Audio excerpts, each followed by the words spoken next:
Peace to the 12, man. Y'all see the title, The Real Thanksgiving is Dark. Absolutely, the real Thanksgiving is dark. Yeah, most people, they probably just Google Thanksgiving or whatever. Oh, when did Thanksgiving start? And it'll say something like, oh, in 1621 this happened, and one time they was chilling, and yeah, you know the story. I'm not even gonna get into that. Y'all can Google that for that answer, but I'm gonna get into the real Thanksgiving, right? Which is documented by people that were around in that era. And for those of you that know, and most of you guys watching this channel, y'all already know. Yeah, Thanksgiving is about the massacre of the Pequot Native Americans, so-called, right? And yeah, and also this is obviously, I'm an Israelite. This channel is for the Israelites. So obviously you shouldn't be celebrating no damn Thanksgiving anyways, because our holy days were given to us in Leviticus chapter 23. You can read the whole chapter to find out what those holy days are. And spoiler alert, none of those holy days are on the day of Thanksgiving, right? But I'll just get 1 through 6 just cause, right? This is Leviticus chapter 23. And the Lord Yahawah spake unto Moses, saying, Speak unto the children of Israel, and say unto them concerning the feast of the Lord Yahawah, which ye shall proclaim to be holy convocations. Even these are my feasts. 6 days shall work be done, but the 7th day is the Sabbath of rest and holy convocation. Ye shall do no work therein. It is the Sabbath of the Lord in all your dwellings. These are the feasts of the Lord Yahawah, even holy convocations, which you shall proclaim in their seasons. So it says, these are the feasts, and it goes to the list. I'm just going to get one. In the 14th day of the first month at even is the Lord Yahawah's Passover. And on the 15th day of the same month is the feast of unleavened bread unto the Lord. 7 days ye must eat unleavened bread. So, then you read the rest of Leviticus 23, it'll get you right on what our holy days are. I just wanted to list that to point out that Thanksgiving is not one of them, right? I'm going to get one more scripture, and then we're going to get into some literary sources that document when Thanksgiving was happening back in the 1600s and so on, right? So, this is Ecclesiastes chapter 7 and verse 2, which reads, It is better to go to the house of mourning than to go to the house of feasting, for that is the end of all men, and the living will lay it to his heart. Right? So it's better to be in the house of mourning than the house of feasting, right? A lot of people are going to be getting fat on this day of slaughter, right? But not me. I mean, me personally, I plan on fasting on that day. But yeah, it's better to go to the house of mourning than the house of feasting. Absolutely. Right? But anyway, let's get into it. So this is John Winthrop. John Winthrop, he was an English Puritan lawyer. He was born in 1587, right? Died in 1649. He was a Puritan leader who founded the Massachusetts Bay Colony in 1630, seeking religious freedom from England, right? And this is his work, all right, John Winthrop. Winthrop's Journal, History of New England, Original Narratives of Early American History, 1630 to 1649. We're going to go to page 222, right? And this is what it says. Upon our governor's letter to Plymouth, our friends there agreed to send a pinnace with 40 men to assist in the war against the Pequots. But they could not be ready to meet us at the first. Check this out. There was a day of thanksgiving kept in all the churches for the victory obtained against the Pequots and for other mercies. So the whole day of their thanksgiving in all their churches was the victory against the Pequots, the original inhabitants of that land, by the way, right? Oh, and by the way, you know, this really isn't the video for that, because I'm not going to go into it in this video. But there's an old video of Donald Trump where he's got beef with a certain reservation, and spoiler alert, it's the Pequots. And he goes on a matter of saying, those guys don't look like Indians to me. They don't look like real Indians to me. And the reason he said that is because those so-called Indians were dark-skinned. You know, that's a whole other video for the other day. But it was interesting that he said that. You know, and of course, you guys know me. You've been watching my channel. You know that I told you this from the jump, and I've done videos on it proving it, that you already had so-called black people that were already over here. Just one tribe you can look up that was a tribe consisted of so-called black men is the Yamasee tribe of South Carolina. I think it's spelled Y-A-M-A-S-S-E. Right, I did a video on it. Let me see. Should I pull it up for you guys to look at? Yeah, I'll go ahead and do it. Why not, right? Why not? So bear with me 1 second. Bear with me 1 second. I'm gonna pull it up. I'm trying to remember what I even named the video, man, to be honest.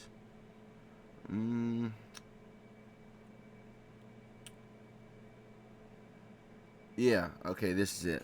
I found it. This is on my Robert Penn channel. It was 6 months ago. Man, time flies, huh? It was from 6 months ago. And it'll talk about the so-called black people that were already here, which is a fact, by the way, I might add. So let's pull it up. This is on my Robert Penn channel. It's called Black Indians Documented by Explorers. Right? Black Indians Documented by Explorers. And you'll have different explorers talking about it. Right? So you can go watch that video for that. But let's continue on. So once again, what did John Winthrop say? There was a day of thanksgiving kept in all the churches for the victory against the Pequots and for other mercies. Now let's move on to the next. This is Roger Williams. He was also a New England Puritan minister, right? And for those that don't know, New England is in Massachusetts. So New England Puritan minister, born in 1603, died in 1683. Let's see what he had to say. He was an English-born Puritan minister, theologian, and author. He founded Providence Plantations, right? So let's go to this. Letters of Roger Williams, 1632 to 1682, right? This is page 61. We're going to go down to right here. Notice he references Winthrop as well. He says, Winthrop, under date of August 26th, records the captain and soldiers returned all from Pequot. October 12th, a day of thanksgiving kept in all the churches for our victories against the Pequots. So he references that as well. That's what it was about, right? And apparently it happened on October 12th at that time. But it's the same damn holiday anyway. But then it says this guy, I want to mention this guy because I'm pretty sure this dude was a sellout. Not even pretty sure. Watch what he says. He says, Uncas was originally a Pequot. He revolted from Cephaeus in 1634 and became friendly to the English and was made chief of the Mohegans. His authority began being so recent, perhaps, is the occasion for the fighting remark of Williams at the close of the paragraph. He has been characterized as treacherous, vicious, and an old and wicked, willful man. He died in 1683 at a great age, right? So he became friendly with the British, which was obviously a mistake, right? I just wanted to add that as well. Let's see what Edward S. Ellis had to say, a guy born in 1840, died in 1916, and his work. And this guy was an American author, journalist, all that, right? School administrator, teacher, author of hundreds of books and magazine articles. All right, we're going to go to his book, History of the United States from the Discovery of America to the Present Time by Edward S. Ellis. We're going to go to page 396. We're going to go to the highlighted portion where it states, the first public fast day of the Dutch was March 4th, 1643, in S, during Governor Keith's stormy administration, having crushed the Indians by massacre. What? Having crushed the Indians by massacre. August 30th, 1645, in S, was appointed the first Thanksgiving, right? So crushing the Indians by massacre, the first Thanksgiving for the deliverance of the heathen into their hands, a fast day among the Dutchmen, a fast in the early part, and a feast towards evening. It so happened that on the same day, the Connecticut Puritans and the New Netherland Dutchmen were holding a fast and praying against each other in anticipation of a conflict. Right? Times of peace coming across the ocean, each party proclaimed a Thanksgiving. So, crushing the Indians by massacre in 1645 was appointed the first Thanksgiving for the deliverance of the heathen to their hands, right? So that was celebrated, right? Now we're going to go to this article, I guess you could say, from Tom of Finland, right? From 1982, pen and ink on paper. It says, history is never simple. Says one reason is that spinning an artful narrative out of the messy details of conquering a people can sometimes lead to very much heat and very little light. Take the Pilgrims, for example. In 1620, Pilgrims arrived on the Mayflower, naming the land Plymouth Rock, but the village was already named Patuxet, and the Wampanoag Indians had lived there for thousands of years prior to the Pilgrims' arrival. Right? And I think I mentioned the Wampanoag tribes in that Black Indians video. I'm not sure. I know I've mentioned them before, but I don't know if it was in that video. But he says, we like to believe in a festive first Thanksgiving celebrated, shared in the New World between the Indians and the Plymouth settlers. Yet the truth, as much as it can be ferreted out from the revisions, counter-revisions of historians, appears dramatically different. Yeah, because they like to make a damn lie up, like they love to do, right? In 1621, Pilgrims did have a feast, but it was not repeated years thereafter. So it wasn't the beginning of Thanksgiving tradition, nor did Pilgrims call it a Thanksgiving feast. Pilgrims perceived Indians in relation to the devil. In Governor William Bradford's words, they, the Indians, were savage people who are cruel, barbarous, and most treacherous. Sounds like how they worded that one guy I mentioned earlier, right? And the more probable reason they were invited to the feast was for the purpose of eventually negotiating a treaty that would secure the lands for the Pilgrims. Yeah, in other words, we're going to get a treaty so you guys let us get this patch of land just so we can get built up and rooted enough so we can root you guys out and take your land, which is what happened. But anyway, do I have to read the rest of this? Yeah, I'll just read it anyway. I want to go to the highlighted portion, but we'll just read it from the whole thing. From colonial times down to the present, the story of the Pequot Massacre has been told and retold. In 1636, 90 armed settlers went to raid Block Island off the coast because a white man had been found killed on his boat nearby. Where the armed party landed, they found the Indians had gone into hiding. They burned the villages and crops and returned to the mainland, where, for good measure, they burned down some Pequot villages. The English went after these Pequots and told them that they were held responsible for the murder. The Pequots had to hand over the remaining quote-unquote murderers and provide assurances about future behavior. The Pequots obstinately refused. Word of an English eyewitness. And in the resulting fight, several Pequots were killed and wounded and their belongings destroyed or carried off. Thus started the Pequot War. Yeah, the Pequot Massacre. You know, the same thing they were talking about the first Thanksgiving delivered to them, crushing the Indians by massacre, right? Right? Day of Thanksgiving kept in all the churches for our victories against the Pequots. Yeah, that same thing, right? So, let's keep reading. It says, historian Francis Jennings writes, Mason proposed to avoid attacking Pequot warriors, which would have overtaxed his unseasoned, unreliable troops. Battle, as such, was not his purpose. Battle is only one of the ways to destroy an enemy's will to fight. Now let's check this out. Massacre can accomplish the same end with less risk, and Mason had determined that massacre would be his objective. So he's saying, why would we just go out and war? We could just massacre, all the innocent civilians, right? So we could just massacre the villagers. And that's what they ended up doing, right? The colonist army surrounded a fortified Pequot village on the Mystic River at sunrise as the inhabitants slept. The Puritan soldiers set the village on fire. We must burn them. Mason is reported as having shouted, running around with the firebrand and lighting the wigwams. Such a dreadful terror let the Almighty fall upon the spirits that they would flee from us and run into the very flames. Thus did the Lord judge the heathen, filling the place with dead bodies. The next day, the governor of Massachusetts Bay Colony declared a day of thanksgiving. See that? A day of thanksgiving, thanking God that they had eliminated over 700 men, women, and children. It was signed into law that this day forth shall be a day of celebration and thanksgiving for subduing the Pequots. So really, that's that, right? Thanksgiving is literally about the massacre of the Pequots, right? The death of 700 men, women, and children. And I already know there's going to be these people who like to make excuses for why they celebrate Thanksgiving. Oh, I do it because, I want to go. I want to see the family. Oh, I do it because, I like how the food tastes. Oh, I do it, it's my day off. I just want to make. I don't care what the hell your excuse is.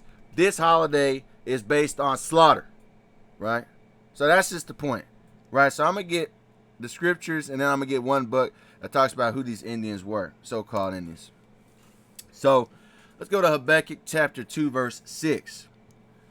Shall not all these take up a parable against him, and a taunting proverb against him, and say, woe to him that increaseth that which is not his. How long to him that ladeth himself with thick clay? So woe, meaning death and destruction, to him that increased that which is not his. What did they increase? What did these Puritans increase? They increased the land of so-called New England, Massachusetts, Boston, Connecticut, really all of America, a land that was not theirs. And how long will it be able? Because it says, woe to them that increaseth that which is not his. Let's go to Habakkuk 2 and 12 as well. Woe to him that buildeth a town with blood, establish a city by iniquity. And that's exactly what they did. Off of the backs, off of the bodies of 700 men, women, and children of the Pequots, they started expansion. Right? And as far as regards to this holiday of Thanksgiving, we're not supposed to be celebrating any of these heathen holidays. Right? It was never permitted to us. Right? We're not supposed to be like these other nations. That's Jeremiah 10 and 2. Thus saith the Lord, learn not the way of the heathen, and be not dismayed at the signs of heaven, for the heathen are dismayed at them. Other versions, do not learn the ways of the nations. Do not act like the other nations. Learn not the way of the nations. Do not learn the ways of the nations. Yeah, do not learn the way of the Gentiles. Simple as that, right? And I'm going to get a book that talks about the so-called Native Americans being linked with the Israelites. This is from Origins of the American Indians, European Conquest, 1492 and 1729 by Huddleston Lee Eldridge. We're going to go to page 130 of that book. And this we has to say. He says, Manasseh began to make a connection between the supposed discovery of the lost tribes of Israel and America and his own messianic traditions. Did not the scriptures indicate that the Messiah could not come until the dispersion of Israel was completed? Thus, when Manasseh's book appeared in 1650, it bore the Latin title Spes Israelis, the hope of Israel, right? Then we'll go down to verse 131. It says, or verse 131, page 131. It says, Manasseh was the first Jew to write a study concerning the origins of the American Indians, and apparently one of the first Jews to accept the Jewish origin theory. His arguments were largely a rehash of the older writings of the Lost Tribes theory. He admitted, as he had previous commentators, that the problem of discovery origins posed many difficulties. He concluded that